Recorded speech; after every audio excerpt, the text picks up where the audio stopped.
Ya, Assalamualaikum warahmatullahi wabarakatuh. Kita masuk ke pertemuan ke-8. Sebenarnya ini setelah meet ya. Jadi pertemuan ke-8 ini harusnya setelah proposal teman-teman itu selesai. Terus kemudian saya memberikan guiding atau kemudian pedoman ketika kemudian teman-teman menulis bab 2, bab 3, bab 4 dan sebagainya.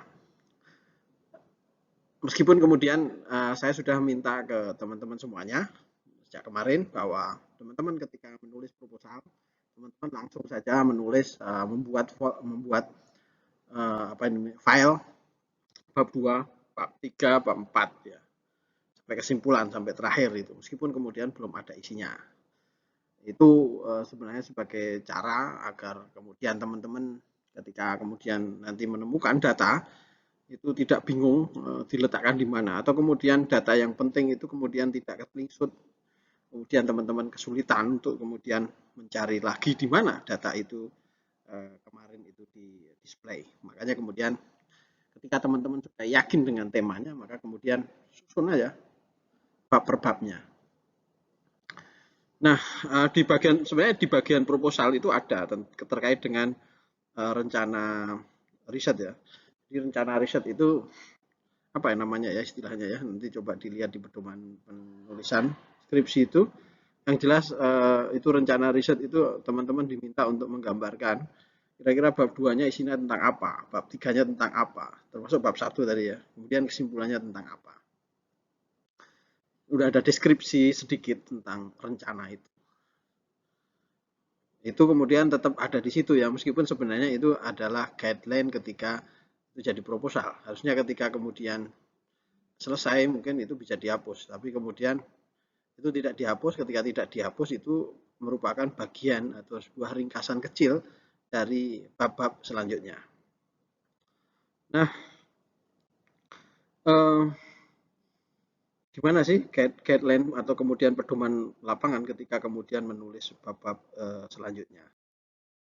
Nah, ini bab 2. Bab 2 itu kira-kira isinya adalah gambaran umum terkait dengan lokasi riset Anda atau gambaran umum terkait dengan lembaga Anda yang Anda teliti itu. Tapi ini sesuatu yang umum-umum.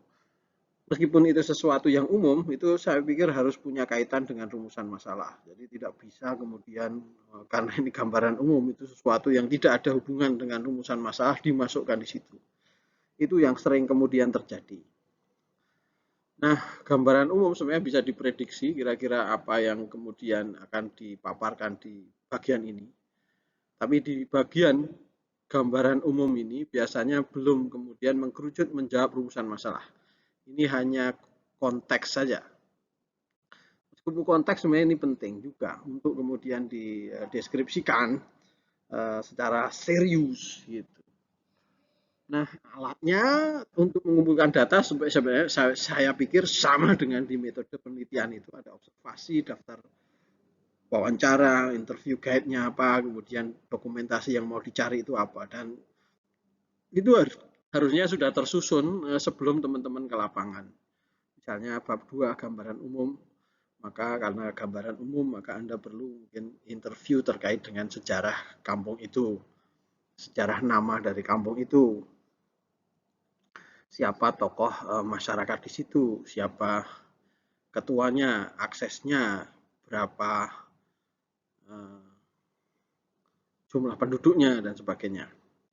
Nah, ini observasi itu sebenarnya gambaran umum dari atau di bab 2 itu observasi itu yang diobservasi kalau gambaran umum ya bisa soal kantor desanya, bisa tentang kantor LSM-nya, bisa tentang kalau itu terkait dengan desa wisata ya gambaran terkait dengan desa wisatanya, petanya dan sebagainya. Fasilitas, jalan, sekolahan dan sebagainya. Itu hasil dari observasi yang kemudian Anda tuangkan dalam bentuk itu tadi foto ya, foto-foto itu. Selain Anda menyusun terkait dengan observasi apa yang Anda lakukan, di bagian ini Anda juga bisa menyusun terkait dengan daftar pertanyaannya.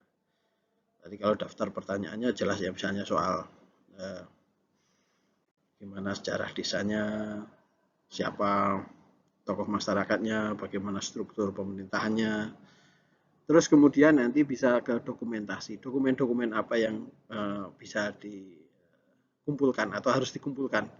Biasanya kalau di bab 2 itu data paling utama, kalau data dokumentasi itu adalah monografi. Monografi itu penting. Menulis tabel dan sebagainya itu ada di sini. Jadi bab 2 itu nanti juga ada tabel-tabelnya juga. Itu kira-kira isi dari bab 2. Gambaran umum terkait dengan apa yang kemudian setting apa yang kemudian Anda riset bagian itu. Kemudian di bab 3 itu sudah jawab rumusan masalah ya. Jadi biasanya kalau rumusan masalahnya 3, ya tentu bab 3 itu dibagi subbab. Subbab 1A jawab rumusan masalah yang pertama, subbab 2B menjawab rumusan masalah yang ketiga, kemudian subbab C itu menjawab rumusan masalah yang ketiga ya, sorry, yang ketiga. Yang dua. Kemudian judulnya kalau dulu yang paling gampang itu adalah pembahasan, tapi saya pikir bisa dikasih judul sendiri babnya apalah yang terkait dengan rumusan masalah, tapi jangan sama persis dengan rumusan masalah. Nanti tidak dikira penelitiannya hanya di bab 3 saja, yang lainnya tidak punya kaitan, tidak boleh sama dengan judul. Gitu. Tapi kalau bisa ya jangan tulisannya terus bab 3 pembahasan.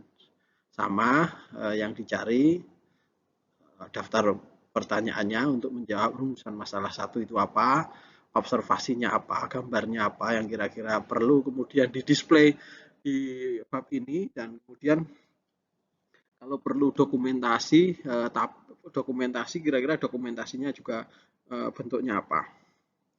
Rumusan masalah yang kedua juga diulang, daftar pertanyaannya apa, dokumen apa yang perlu dicari, dan kemudian gambar apa yang perlu dipakai untuk mendukung bagian ini.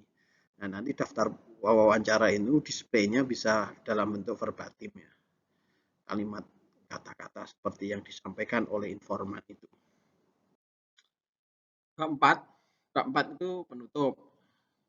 Keempat itu isinya adalah kesimpulan dan saran. Kesimpulan itu adalah jawaban dari rumusan masalah. Jadi jawaban singkat dari rumusan masalah. Jadi yang paling penting di bagian ini, bagian kesimpulan itu adalah menjawab rumusan masalah dulu. Baru kemudian kalau teman-teman mau bercerita yang lain boleh, tapi setelah kalimat atau kemudian kalau mau dibuat pointer 1 dan pointer 2 menjawab rumusan masalah, baru kemudian temuan yang lain bisa disampaikan. Jadi untuk mengecek apakah kemudian kesimpulannya sudah benar atau belum adalah ketika kemudian kesimpulannya itu sudah bisa menjawab rumusan masalah, maka itu sudah bisa dikatakan sudah benar. Nanti di kesimpulan itu juga bisa kemudian menyimpulkan terkait dengan teori yang kemudian digunakan pas atau tidak dan sebagainya. Sedangkan saran, ini yang sering kemudian salah. Saran itu adalah sebuah apa ya? Ya saran. Saran itu masukan yang diberikan oleh peneliti kepada pemerintah, bisa kepada lokasi riset, bisa kepada peneliti yang lain juga bisa. Tergantung kemudian mau mana yang mau dibidik. Tapi paling inti adalah di bagian saran, saran itu tidak turun dari langit gitu loh. Tapi saran itu turunnya dari temuan-temuan di lapangan. Jadi tidak bisa Anda menyarankan bahwa perlu pelatihan kepemimpinan. Padahal kemudian temuan Anda tidak menunjukkan bahwa memang ada persoalan terkait dengan kepemimpinan. Sarannya untuk dilakukan pelatihan terkait dengan pemasaran. Tapi nggak ada data-data di bagian isi yang mengatakan bahwa ada masalah terkait dengan pemasaran. Jadi tidak turun dari langit, tapi turun dari data, baru kemudian dikasih saran. Jadi bisa jadi kalimatnya adalah berdasarkan temuan terkait dengan masih rendahnya partisipasi masyarakat, maka peneliti menyarankan agar dilakukan workshop misalnya terkait dengan apa gitu. Jadi turun dari data. Setelah itu kemudian referensi, ya setelah penutup ya, Setelah bab 4 penutup itu biasanya referensi atau daftar pustaka. Daftar pustaka itu harus Anda urutkan dari A sampai Z. Anda kalau kemudian menggunakan Utero atau Mendeley itu tinggal tinggal diklik aja, kemudian nanti akan ketemu dengan urutan tertentu. Tapi kalau kemudian Anda tidak menggunakan itu, maka Anda harus pastikan soal penggunaan huruf abjadnya sudah benar atau tidak, judulnya ditulis miring atau belum, itu diperiksa di bagian itu. Setelah itu ya daftar observasi, daftar pertanyaan. Kemudian ada yang kemudian foto-foto yang tidak di display di dalam bisa ditaruh di situ, izin penelitian dan sebagainya.